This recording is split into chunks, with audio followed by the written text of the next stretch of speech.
Buen día, soy Eudiel Malgoza, experto en calidad, mejora continua, sistemas de gestión y el día de hoy vamos a ver este interesante tema sobre los índices de capacidad, conocidos como CP y CPK, de una manera muy sencilla. Ahora sí que de una manera muy fácil, porque son temas que luego con el enfoque estadístico que se les da o con la importancia o el peso que tiene estadísticamente hablando, puede ser ligeramente complejo de entender, sobre todo cuando vas iniciando un tema. Entonces, esta sesión la estoy realizando para dar a conocer de una manera muy sencilla esta interpretación de datos de qué es un CP, qué es un CPK, con unos ejemplos muy fáciles de entender y con un análisis estructurado de datos que vamos a realizar en Minitab. Entonces, CP y CPK es lo que conocemos como indicadores de capacidad, índices de capacidad, los cuales pues, nos van a indicar que también estamos cumpliendo una capacidad. Pero, pues, ¿cuáles son las diferencias entre CP y CPK? A continuación las veremos. CP es lo que vamos a entender como los índices de capacidad del proceso, mientras que CPK son también los índices de capacidad del proceso, pero centrado. Ahora sí que el índice de capacidad del proceso revisa únicamente la variación con respecto a una especificación. Y aquí en CPK, cuando decimos del proceso centrado, hace referencia a que no solamente vamos a revisar la variación del proceso, sino también el centrado del proceso con respecto a la especificación que estamos evaluando. En este caso, si el CP lo que nos dice es si el proceso es capaz de producir piezas dentro de los límites de especificación, los límites del diseño. No me importa si está en una zona de los datos, de la media a la mínima, de la media a la máxima, o está centrado contra la especificación. Simplemente me dice qué tan hábil voy a ser para centrar mis datos o para que mi proceso tenga una variación suficiente para cumplir con respecto al índice de especificación. Mientras que el CPK evalúa lo mismo, pero ahí sí está buscando no solamente la capacidad, sino también la comparación contra el centrado del proceso. Vamos a verlo un poco más adelante con un ejemplo en Minitab para entender estos conceptos. Sobre todo el concepto de precisión y exactitud. En CP medimos qué tan preciso es un proceso para cumplir con respecto a una especificación de diseño, pero no nos interesa la exactitud, es decir, ese punto centrado, ese valor esperado, no se evalúa en CP. En CPK sí, se evalúan los dos aspectos, la precisión y la exactitud. Es muy importante mencionar que si reducimos la variación, vamos a mejorar la eficiencia del proceso. Mi proceso, de una manera muy natural, pues va a cubrir un rango enorme de datos que pueden ser muy variados, que pueden ser desde el menor hasta el mayor de los datos de una tolerancia. Habrá ocasiones en que se salgan fuera de esos valores de tolerancia.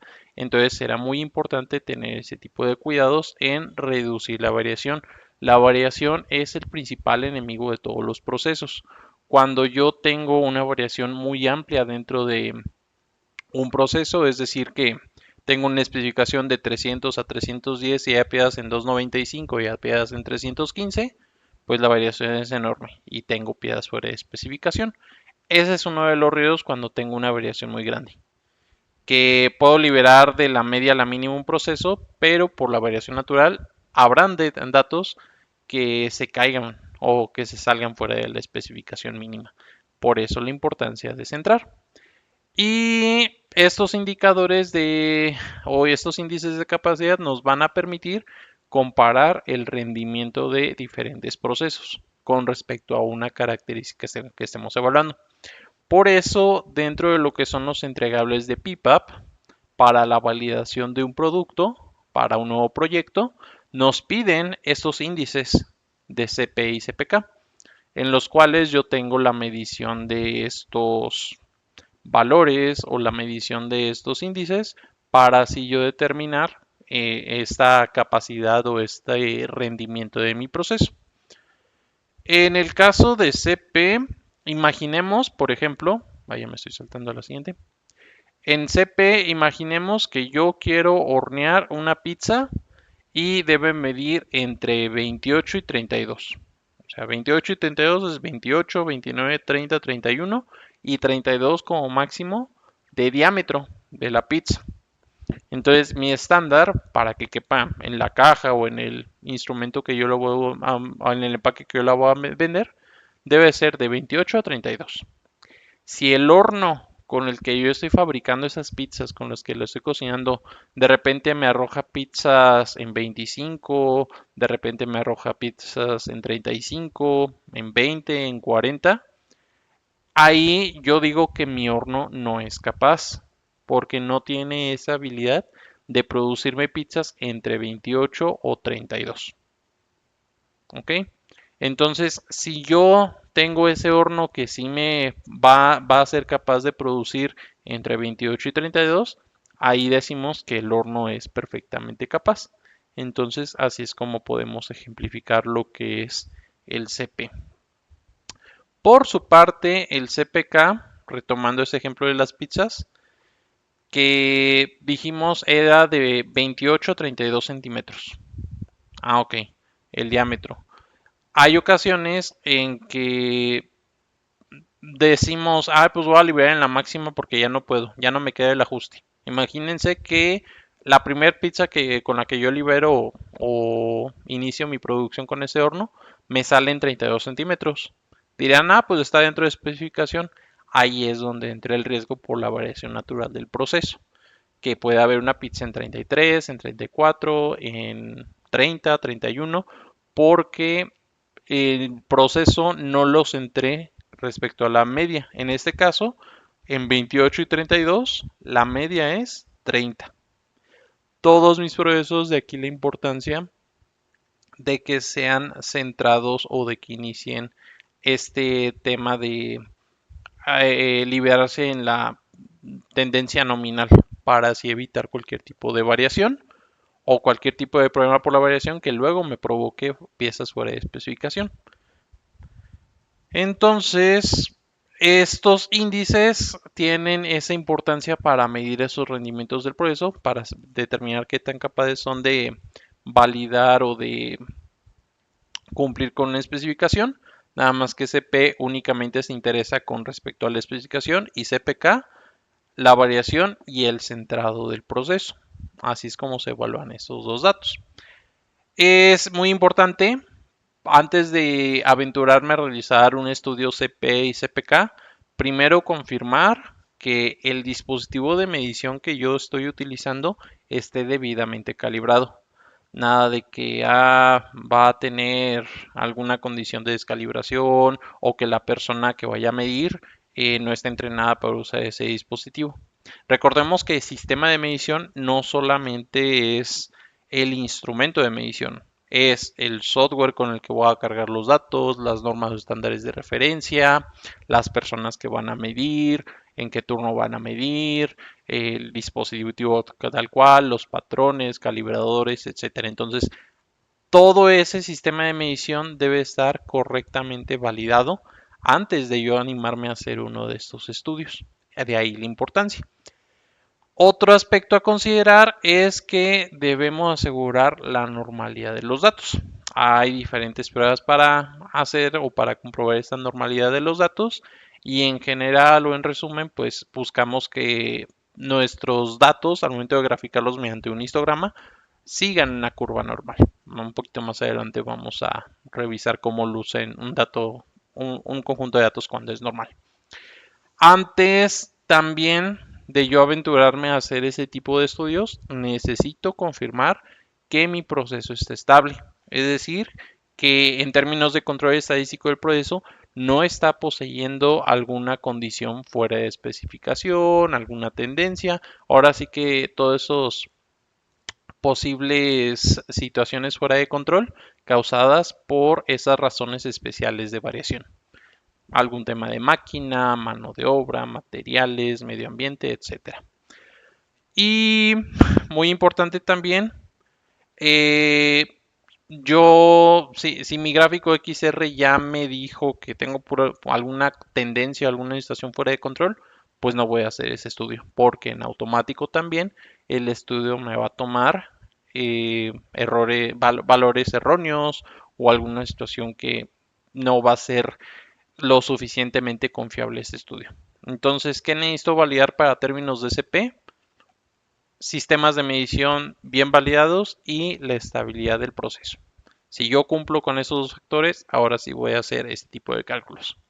Tanto CP como CPK tienen una serie de fórmulas. Algo que a mí me gusta hacer mucho hincapié es, podemos consultar las fórmulas, podemos consultar cómo se determinaron esos valores. Ahora sí que toda la historia de las fórmulas, no pasa nada, digo, si es un valor o es información importante.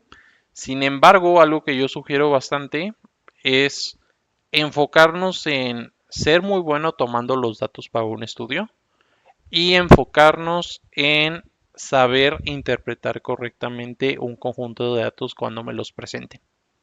No divagar o no tener algún malentendido o alguna situación que no sea la correcta.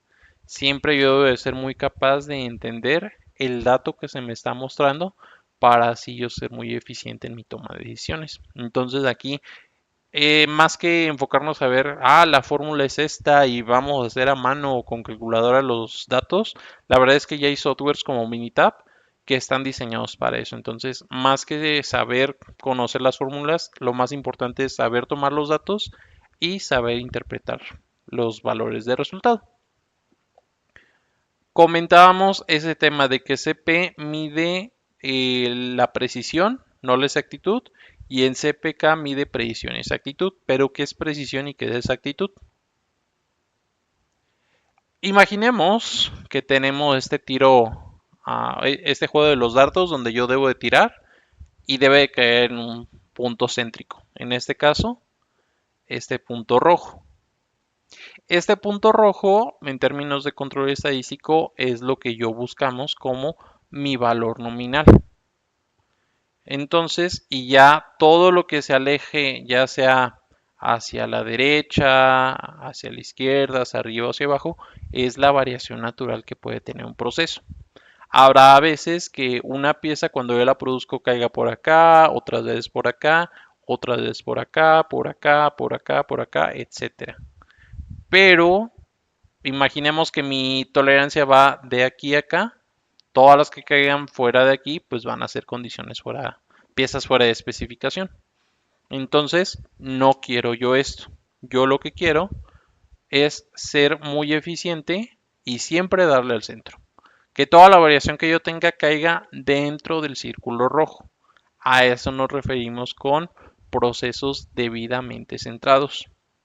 ¿Qué pasa en casos en los que yo tengo datos aquí, ahora sí que todos menos en el centro? Pues aquí no estoy siendo ni, no estoy llevando un dato confiable, vamos a llamarle de alguna forma, en el que yo tenga estos valores. Entonces será muy importante yo tener este control o esta revisión para no tener tan disparado el proceso. Habrán otras situaciones en que sí tenga de una manera, en este ejemplo, no tengo precisión porque no estoy siendo capaz de recalcar o de atinarle a esta línea objetivo, pero los datos están muy dispersos. Entonces, estos datos dispersos es lo que me afecta bastante en términos de precisión. Y la exactitud sería atinarle a este centro rojo, entonces tampoco la tenemos. Este primer caso es la falta de precisión y la falta de exactitud. Por su parte, aquí vemos nuevamente que ningún dato está en el punto rojo, pero vemos una variación más controlada. Todos están en esta zona. No están como que unos por acá y otros por acá, no. Aquí puedo yo determinar que tengo muy buena precisión, más no tengo buena exactitud.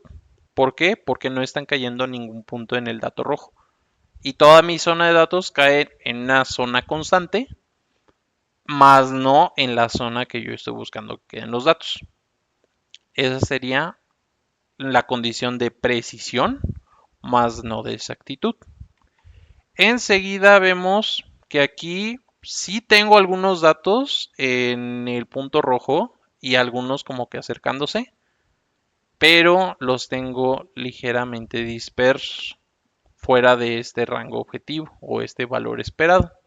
Aquí yo tengo exactitud porque me estoy acercando mucho a este valor, pero no tengo precisión porque hay una variación muy grande, si bien alrededor del valor esperado, pero no exactamente donde yo lo busco. Entonces, este es un ejemplo de sí exactitud, no precisión. Y ese es el mejor ejemplo para determinar las dos condiciones de exactitud y precisión. Que yo sea capaz de atinarle a este punto objetivo, voy a tener alguna variación aceptable, pero no disparatada. Entonces, ese es el ejemplo que buscamos en términos de precisión y exactitud.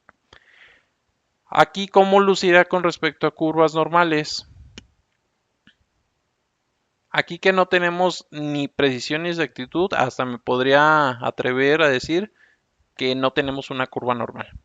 Y si la tuviéramos, sería pues ahora sí que muy disparada o muy ancha.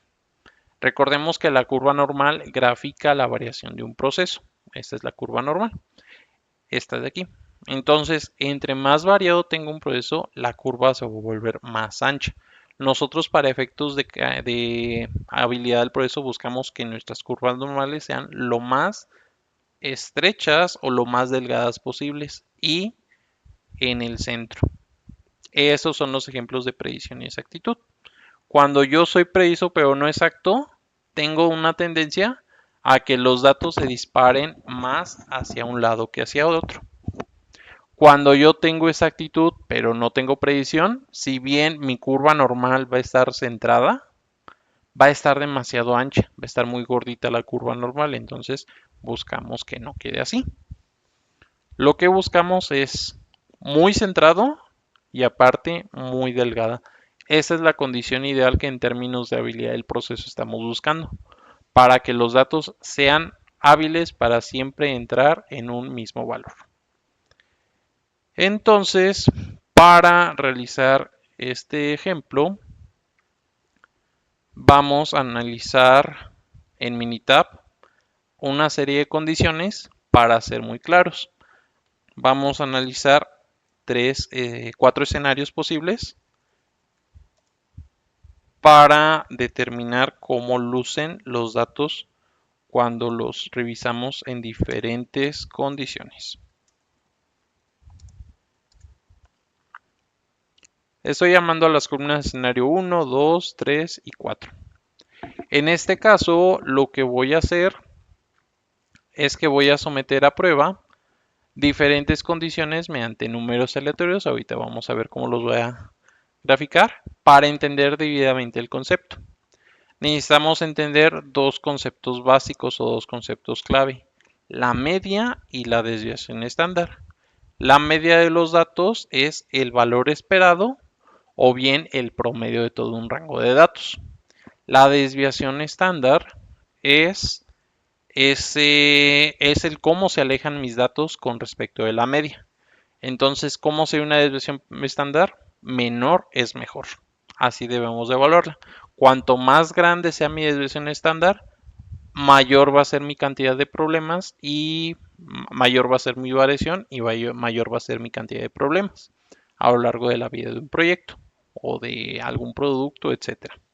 Entonces, vamos a ejemplificar este tema de la variación con un caso en el cual nos vamos en Minitab a números aleatorios, también conocidos como random data, y le vamos a decir curva normal. ¿Qué es lo que vamos a crear? Una serie de números aleatorios con respecto a una media, una desviación estándar, que sigan una curva normal. En este ejemplo estamos midiendo una característica que vale de 300 a 310, su tolerancia. Entonces, pueden haber valores en 300, 301, 2, 3, 4 hasta llegar a 310. Es lo que vamos a hacer.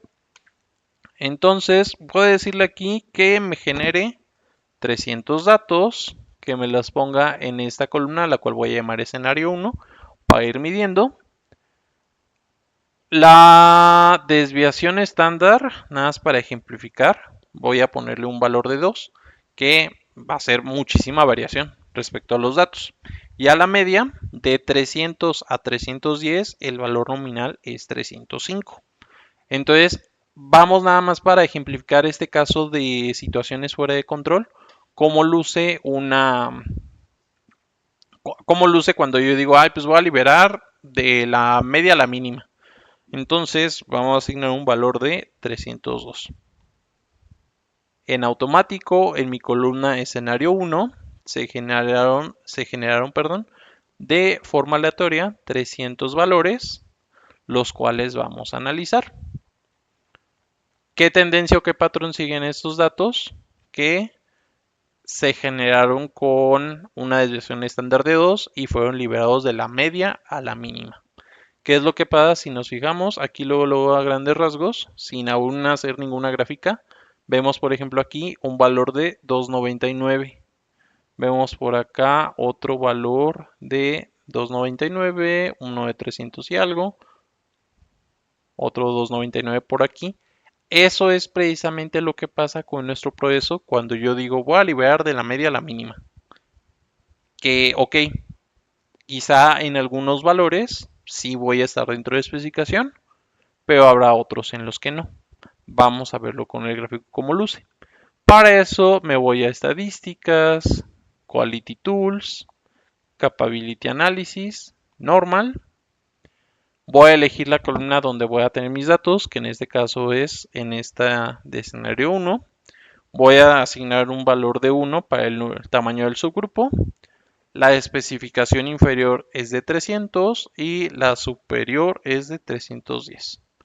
Le voy a dar en OK y chequemos esta gráfica. La voy a copiar ahorita para un resumen donde vamos a comparar visualmente todas las gráficas que estemos haciendo.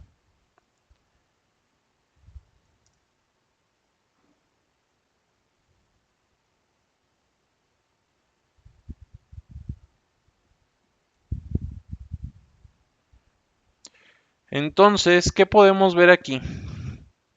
Vamos primero que nada a ver los valores de CP y CPK.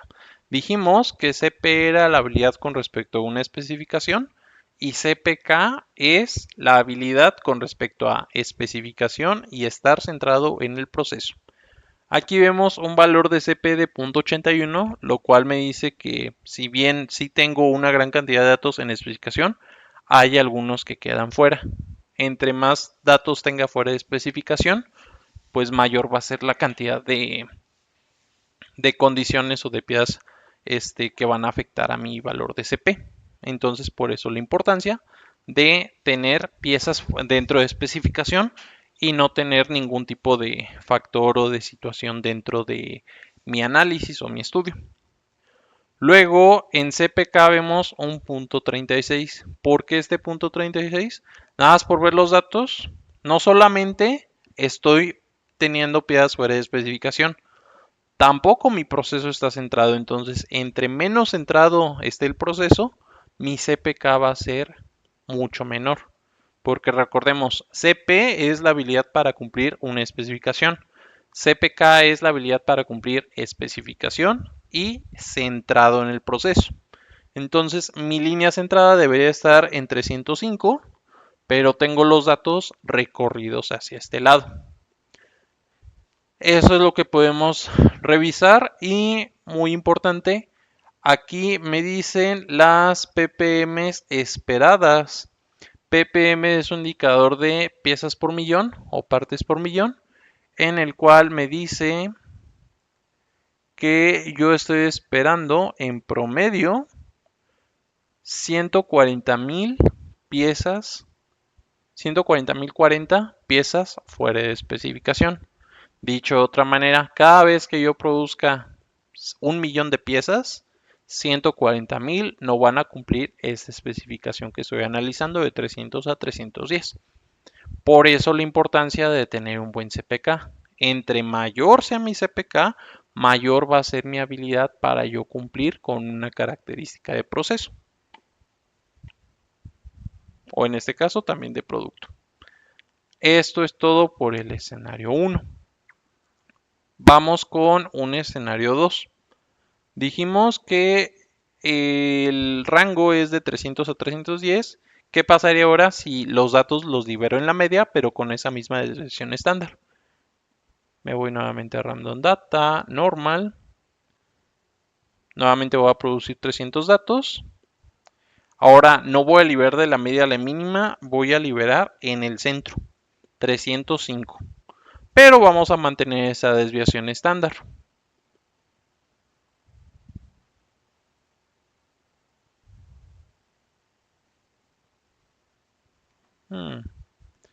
Aquí me equivoqué, debía generarlos en la columna escenario 2. Una disculpa por esto. Sí, es muy importante. Necesito siempre random data. Sí, por eso no salían. Si no van ahí en la escenario. Nada más para regresar. En escenario 1 era una media de 302 en escenario 1. Siempre hay que ser muy cuidadosos, hay que seleccionar, digo, hay que aprovechar ese error para enseñar. Lo correcto es random data normal, no van a ir en escenario 1, va a ir en escenario 2 la columna y liberado en 305 con una desviación estándar de 2. Aquí tengo mis datos. Aquí nada más viendo los datos veo que ninguno está fuera de especificación. Pero veo unos en 307, otros en 309, otros en 302, 304. Hay una gran variación. Por eso decimos que la desviación estándar, entre más grande sea, pues mayor tu enemigo es, porque la variación es el enemigo de todos los procesos. Entonces me voy a ir a estadísticas, herramientas de calidad, análisis de habilidad o de capacidad, normal, y aquí voy a elegir el escenario 2. Mismo tamaño de su grupo, mismas especificaciones inferior y superior y le doy OK. ¿Qué es lo que pasó aquí? Lo que comentábamos. Y muy importante, fijémonos en este gráfico, a pesar de que yo liberé en la media, a pesar de que yo centré de alguna manera mi proceso para liberarlo justamente en la media, aún y con eso, si mi proceso tiene demasiada variación, ya sea por alguna condición de máquina, de herramientales o lo que fuera, puedo correr el riesgo de tener piezas fuera de la especificación. Aún y con eso. No es tan notorio aquí como en el escenario 1, pero fíjense cómo luce esta gráfica. Si sigue la curva normal, si vemos gran parte de los datos en el centro, predomina más los valores en 304. Sin embargo, tengo una gran variación. Entonces, esta gran variación yo la voy a entender como, imaginemos una cochera. Una cochera en la cual tiene cierto ancho y yo quiero llegar con un vehículo más grande que la cochera. Pues no va a entrar. Así es como podemos entender de alguna manera este tipo de gráficas, analizando lo que son los estudios de capacidad. Ahora sí que un tráiler no lo voy a poder estacionar en un espacio diseñado para una moto. Por muy en buenas condiciones que yo esté, no va a caber. Entonces lo mismo pasa aquí. Estos dos espacios de aquí es como si fuera el espacio para un estacionamiento o para una cochera. Entonces por eso es tan importante. Y así es como interpretamos estos datos. El CP de .88 sí tiene algo de habilidad para cumplir una especificación, pero la variación y el hecho de salirme fuera en algunos datos causa que mi CP quede bastante bajo. Y mi CPK es de .85. Son valores muy similares porque si hay cierto centrado de los datos, pero estas piezas fuera de explicación hacen que me salga. Aquí, con un proceso de esta manera, yo espero en total un promedio de 12.054 ppm. Aquí ya vemos que con una simple reducción en la variación de mi proceso, hay una notoria reducción en ppm. Ya no voy a producir las 144.000 piezas no conformes con respecto a 1.000.000 de piezas, sino que en su lugar voy a tener solo 12.000, que a pesar de que se nota bastante la mejora, sigue siendo una gran área de oportunidad, porque imagínense recibir ustedes un producto y que algo salga mal con él, que una especificación no cumpla, pues nadie queremos eso. Entonces por eso hay que ser muy sensibles con este tipo de temas y entender que la variación es un enemigo natural para nuestros procesos. Vean entonces cómo de pasar de liberar de la media a la mínima a liberar en la media, cómo el proceso se centra y el problema ahora es la desviación estándar. Tanto aquí como aquí, la desviación estándar la asignamos de 2. Entonces queda demasiada ancha la variación. Vamos ahora con un escenario 3 en el cual me voy nuevamente a cálculo, random data, normal. Igual voy a querer 300 datos. Voy a quererlos en la columna C3, escenario 3. Ahora voy a hacerlo con una desviación o una media. Voy a irme nuevamente de la media a la mínima, es decir, 302, pero ahora con una desviación a la mitad, en vez de 2, 1. ¿Qué pasa si vuelvo a liberar de la media a la mínima, pero reduzco la variación de alguna forma? Ok, nada más viendo los datos, vemos la gran mayoría en los 300. Vamos a seguir checando. Por aquí vi un 299. Aquí. Entonces vuelvo lo mismo. Aun y cuando yo reduzca la variación, si yo libero un proceso de la media a la mínima o de la media máxima a la máxima, por el comportamiento de la curva normal y la naturaleza de la variación que puede tener un proceso, pueden haber aún piezas fuera de especificación. Entonces vamos a analizar. Me voy a estadísticas, quality tools, capability analysis, normal. Ahora vamos a agarrar los datos de la columna 3 o del escenario 3. Mismos valores para la límite inferior y superior. Y vemos aquí este comportamiento del proceso. Continuando con el ejemplo del estacionamiento, imaginemos que yo quiero estacionar una moto en un lugar que está diseñado para una moto, pero vengo borracho. Ok, en este venir borracho hace que me pueda estampar contra una pared.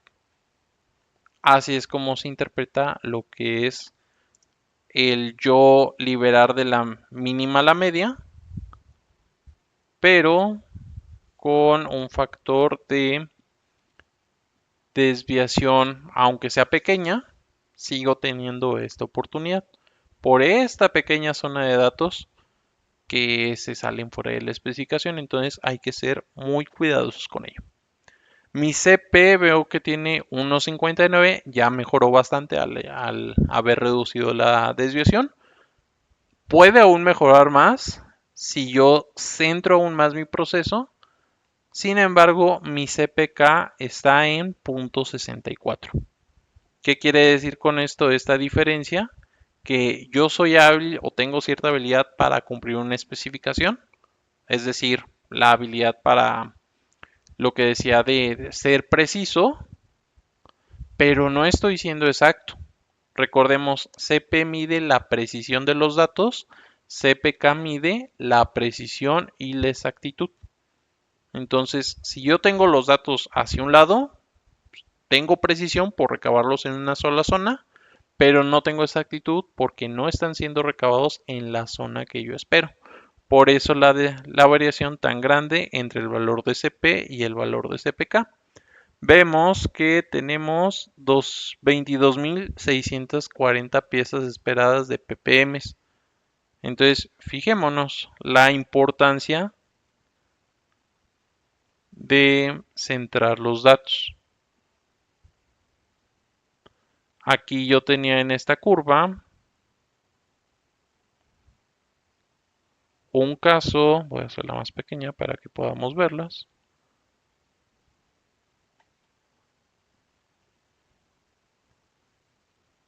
A pesar de que reduje la desviación, mi proceso sigue teniendo la oportunidad de ser liberado en la zona centro, de centrarlo. Entonces, por eso es que mi valor de ppm se eleva con respecto a este. Porque a pesar de que aquí tengo variación, los datos están centrados. Entonces, mis ppm son menores aquí que aquí. Luego vamos con un escenario 4, que ahora sí es el que buscamos, de precisión y exactitud. Igual me voy a random data, normal, me voy a que quiero generar esos 300 datos en el escenario 4 y aquí voy a liberar en la media, es decir, 305. Recordamos que la explicación va de 300 a 310. Vamos a liberar en 305 y con una desviación estándar de 1.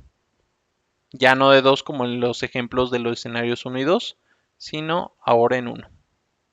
Aquí fijémonos, luego con ver los datos vemos en valores en 304, 305 y 306.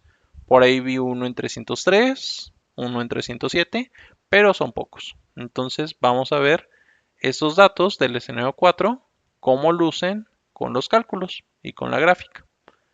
Me voy de nueva cuenta, estadísticas, quality tools, capability analysis, normal, y vamos a elegir el escenario 4 en la columna y el resto de los datos igual. Qué bonito es lo bonito. Fijémonos cómo en esta curva, ese es el escenario que buscamos. Esa es la manera en que buscamos tener siempre nuestros procesos. Que estén centrados y con una desviación muy pequeña.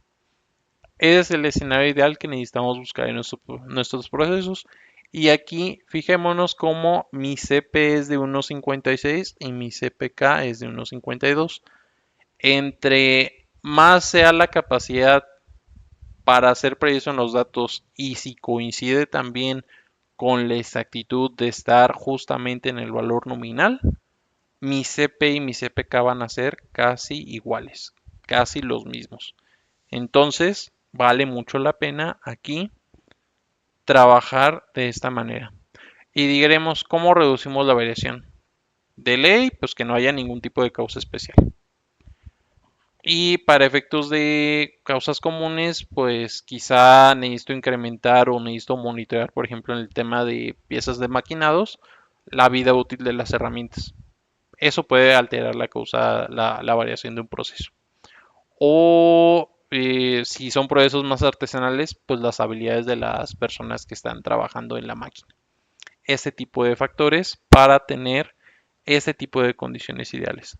Aquí lo importante, si eres ingeniero de manufactura o eres responsable del diseño y desarrollo de un proceso de manufactura, será muy importante que eh, diseñemos estas estrategias para reducir la variación lo más que se pueda.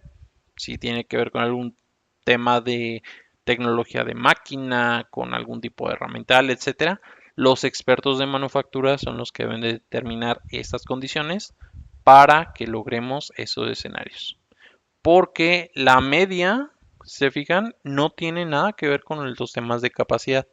Tiene que ver con cómo yo centro mi universo de datos. Entonces, ese es el ejemplo del escenario ideal y vemos 2.59 ppm en promedio. O sea, de cada 1 millón de piezas, solo 2 o 3 de ellas van a salir fuera de especificación. Ese es un valor aceptable o ese es un valor esperado. Ahorita vamos a ver las condiciones de CP y CPK ideales.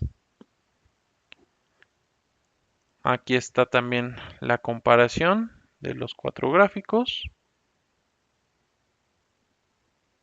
solamente para que podamos entender cómo luce cada uno. Entonces aquí no centré mi proceso y tuve una variación muy alta. Aquí centré el proceso, pero tuve una variación muy alta.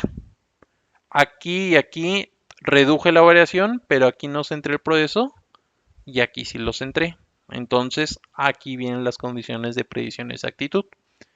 Aquí no soy exacto, pudiera ser que me considere preciso. Aquí soy exacto, pero no soy preciso por la enorme variación que hay. Aquí yo soy preciso, pero no soy exacto porque no le estoy dando a los valores. Y si comparamos esta con esta, pues aquí podríamos inclusive decir, no, pues no eres ni preciso ni exacto por la gran cantidad de datos fuera. Y aquí ese es el ejemplo de precisión y exactitud. Este tipo de condiciones son las que buscamos en todos nuestros procesos. Visto de otra manera, estas gráficas aquí las resumí en esta tabla. ¿Cómo pudiéramos también compararlas con respecto a curvas normales y cajones de estacionamiento? Que era lo que mencionábamos. Cuando yo tengo una condición así de no predicción y no exactitud, mi campana está demasiado ancha y aparte no está en el centro de lo que es mi cochera. Entonces, ¿qué va a pasar? Pues voy a chocar contra un lado o contra el otro, dependiendo. Por eso la importancia de centrar. Aquí, si bien sí tuve cierto centrado, mi variación es muy alta. Entonces, pues el coche no va a caber. O va a pegar o va a rozar. Entonces, esta condición tampoco es ideal.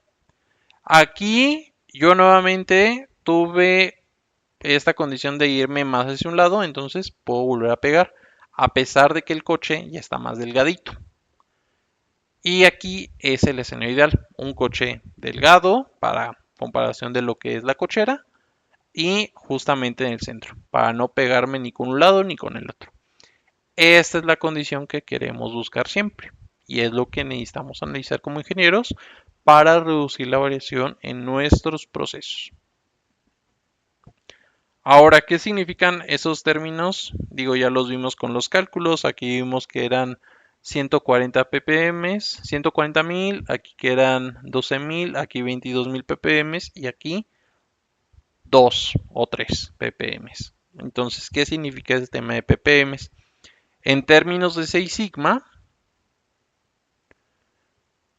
entre mayor sea el CPK, menor va a ser mi cantidad de defectos por unidad. Entonces, recordemos que en términos de 6 sigma, yo voy a tener 3 sigmas hacia la derecha, 3 sigmas hacia la izquierda con respecto a un valor nominal y yo busco que todos mis datos estén lo más reducidos posibles, o sea, lo más al centro y sin tanta variación. Cuando yo tengo un CPK de 2, las oportunidades por millón se puede decir que son 3.4. Aquí es la condición de 6 sigma. Cuando yo tengo 1.94 es de 5.81 y espero 8 piezas por millón. Entonces, entre menor sea el valor del CPK, mayor va a ser la cantidad de piezas por millón que yo puedo llegar a tener. Dicho de otra forma, yo busco un valor aceptable o un valor estándar, ya sea de 1.33 o de 1.67. 1.33 es el mínimo de mínimo aceptable, que si bien lo puedo manejar, lo puedo usar, no debo de caer en la complacencia, porque sigue siendo una variación muy alta. Yo debo buscar siempre el 1.67. Hay algunos clientes que dicen, no, pues el 1.33 está bien para mí, así lo compro el proceso, adelante. Hay otros que te dicen 1.67. Entonces, en temas de CPK, Nunca hay que buscar esta mala negociación o este mal tipo de temas. Hay que buscar aspirar a procesos muy centrados con muy poca variación. Esa es la manera en que debemos de trabajar ese tipo de datos para así asegurar procesos de muy alta calidad. Esto sería todo por esta sesión. Espero haya sido de su agrado. Eh, la verdad es que es un tema bastante interesante y espero pues toda la información provista haya sido bien entendida. Los invito a seguirme en todas mis redes sociales para cualquier tema o cualquier efecto de capacitación o cualquier otro tema que busquemos sobre la industria. Las Core Tools son bien interesantes. Me gusta dar entrenamientos respecto a este tema y estoy a sus órdenes para apoyar a sus organizaciones en materia de entrenamiento de este tipo. Nos vemos hasta la próxima.